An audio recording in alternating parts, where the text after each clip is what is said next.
गुरुग्राम नगर निगम एक बार फिर गंभीर सवालों के घेरे में। इस बार मामला कथित फर्जी दस्तावेजों के आधार पर दो कंपनियों के गठन का। आरोप है कि नगर निगम के एक ड्राफ्टमैन ने फर्जी दस्तावेजों का इस्तेमाल कर दो फर्मों को निगम की प्रक्रिया में शामिल करा दिया। मामला सामने आने के बाद निगम आयुक्त प्रदीप दहिया ने सख्त रुख अपनाते हुए ड्राफ्टमैन सोमवीर के खिलाफ गुरुग्राम पुलिस को FIR दर्ज करने की सिफारिश कर दी है। इतना ही नहीं, संबंधित कर्मचारियों से पूरे मामले में स्पष्टीकरण भी तलब किया गया। निगम ने दोनों फर्मों को ब्लैकलिस्ट कर दिया और अब इंजीनियरिंग विंग के अधिकारियों की भूमिका की भी जांच की जाएगी। सवाल ये है कि आखिर फर्जी दस्तावेजों के आधार पर पूरी प्रक्रिया कैसे पूरी हो गई और जिम्मेदार कौन है। नगर निगम गुरुग्राम में सामने आए इस कथित फर्जीवाड़े ने निगम की कार्यप्रणाली पर गंभीर सवाल खड़े कर दिए। आरोप है कि ड्राफ्ट्समैन सोमवीर ने कथित फर्जी दस्तावेजों के आधार पर दो कंपनियों का गठन कराया। इन कंपनियों से जुड़े दस्तावेज निगम के रिकॉर्ड में लगाए गए और पूरी प्रक्रिया आगे बढ़ती रही, लेकिन किसी स्तर पर दस्तावेजों की सत्यता की ठीक से जांच नहीं की गई। मामला अधिकारियों के संज्ञान में आने के बाद निगम आयुक्त प्रदीप दहिया ने तत्काल कार्रवाई करते हुए संबंधित ड्राफ्ट्समैन से जवाब मांगा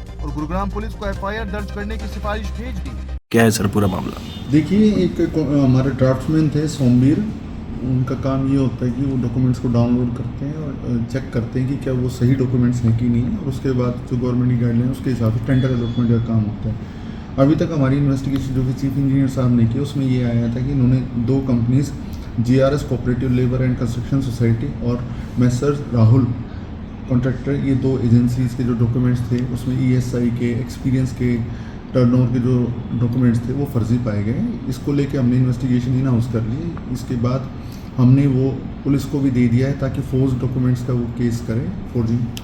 इसके साथ साथ सोमवीर के अभी हमने एक्सप्लेनेशन कॉल किया। इसका ड्यू प्रोसीजर में जो भी इस पर डिसिप्लिनरी एक्शन बनेगा हम जरूर लेंगे इसमें। सर, क्या पहले भी इस तरीके की इसने जो है फर्जी डॉक्यूमेंट्स के आधार पर कुछ कॉन्टैक्ट लिए हैं? देखिए, हमने जो इन्वेस्टिगेशन अभी की है, अभी हम लिस्टिंग करने लग रहे हैं कि इसमें इन्होंने क्या क्या गलत किया था।